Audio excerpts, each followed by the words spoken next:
Hey guys, David Johnston here. This is day 19 of crypto, DeFi, and PegNet talks that I've been doing.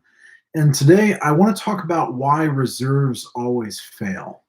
So, this is a subject we got into a little bit today on the community update for PegNet. And it's worth re emphasizing sort of the structural difference between reserve based stablecoins, collateral based stablecoins, and something like PegNet, which uses a new model of Oracle based stablecoins. So, let's start with reserves. Why do reserves always fail? I think it boils down to effectively a few elements. First, there's always the temptation to use that money for an unintended purpose, right? So as soon as you're holding capital, it becomes a hell of a temptation to say, well, all that capital is just sitting there. Most people aren't withdrawing it. Hey, what's the harm in lending some of it out, right? And that's the road to a fractional reserve. And we've effectively developed, at least the legacy financial system is, sort of an elaborate system for saying, okay, like, we get that temptation and that's okay. Just don't lend out too much. And the reserve requirements are maybe 50%, and then 30%, and 10%. And then when a crisis happens, well, don't worry about that reserve requirement. The reserve requirement is zero right now in the United States for banks. So we've effectively gone through the entire life cycle of starting from full reserves back when we had a gold standard in the US, pre-Federal Reserve and pre-1971. And so all the way to zero reserves. And now even zero reserves of the paper money that isn't backed by anything. So it's gotten to this absurd level. It always gets. And let's presume that people have good intentions and, there isn't, sort of a negative malfeasance or ill intent going on. It's just that anytime you have a reserve of somebody else's capital, it's a honeypot. Attackers, hackers can go after that reserve. Governments in jurisdictions where they do this sort of thing can seize those reserves. Things have been nationalized plenty of times in the past, and they may say, well, you've got all those reserves. I think those are our reserves now. And so whether it's the government temptation in a jurisdiction that is tight on capital to seize reserves, or whether it's the business themselves seeking to sort of leverage those reserves, or even just the natural temptation of to take ever more risk, reserves always fail. So when we look at crypto and we want to eliminate or at least minimize systematic risk, introducing reserve-based stablecoins is effectively a poison pill for all of crypto. If we're relying on these large central parties to hold reserves, we've failed. It's not going to work. It's going to collapse, and when it collapses, it's going to damage everything else in crypto. And this is why I am so passionate about PegNet, is because we have to change the model. It's not good enough to say, we're going to have an honest reserve, or we're going to do an audit. We're going to prove that it's a full reserve. It's not good enough because you still haven't addressed those systematic government risks, those systematic attack vectors. Even if you did an audit, doesn't stop a hacker from going after that honeypot. It doesn't stop an illegitimate government from trying to seize that capital, or even for just regulations to change.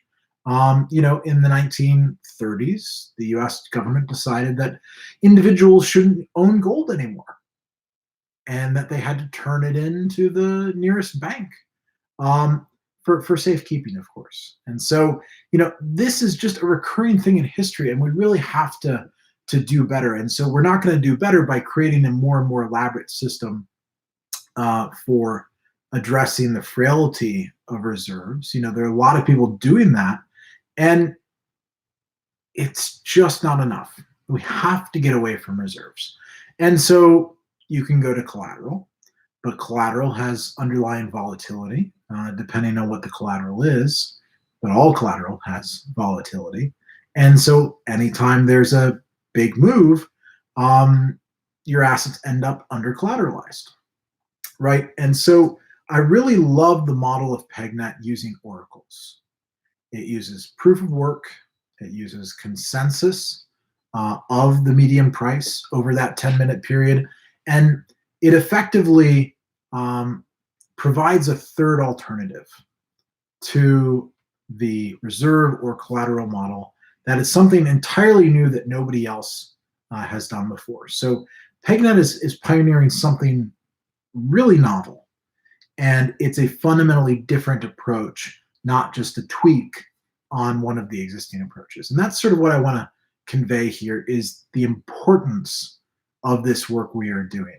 Because when the reserve tokens run into trouble, and eventually they all will, we need an alternative.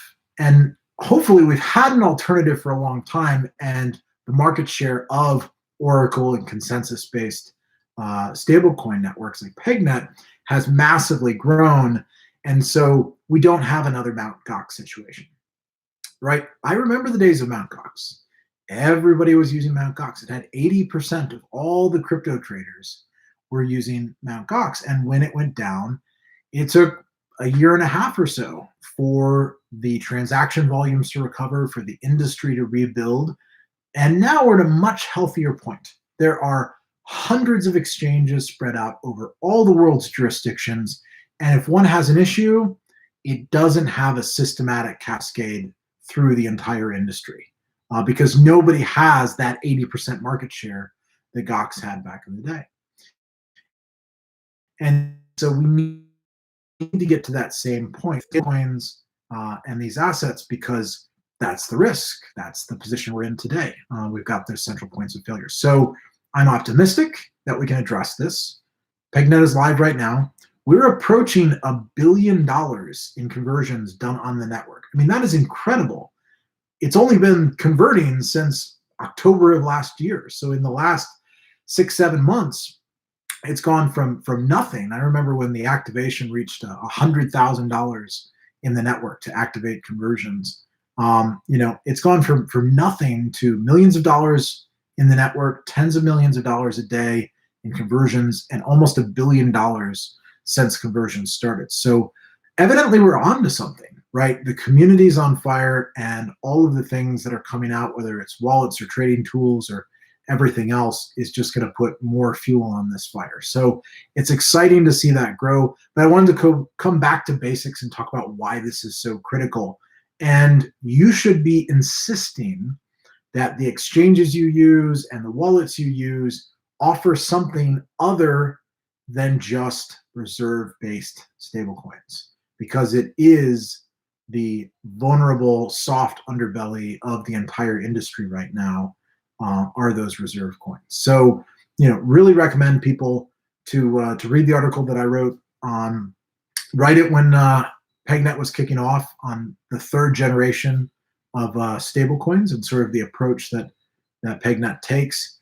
Thank you to all the people, the developers that have built this thing out, and the miners that are securing the network, and all the volunteers. It's a community project. There is no company or foundation behind PegNet. It's driven by contributions to the open source and miners all over the world and the users that actually use the software. So thanks for being involved. I'm going to keep pushing because this is really timely. We've got something that people need, and we need to move as fast as we can to switch from the old model of stablecoins to this new model for stablecoins. So I hope you'll spread the word and get it out there as fast as we can. So we can do this, just like we decentralized the exchanges, and now we have even better and better DEXs coming online. PegNet is the wave of decentralization when it comes to stablecoins and pegged assets. So thanks for all your guys' support. I want to say, hope everybody's doing well out there, staying healthy. Wash your hands. Also wear a mask. Goggles are a good idea to protect yourself out there. That's the new world that we live in. And so thanks for doing your part and keeping the people around you healthy and safe. So I'll catch you guys later. Crypto on, and talk to you tomorrow. Oh, crypto shirt of the day from our friends at Tari. And I'll see you guys tomorrow. Bye.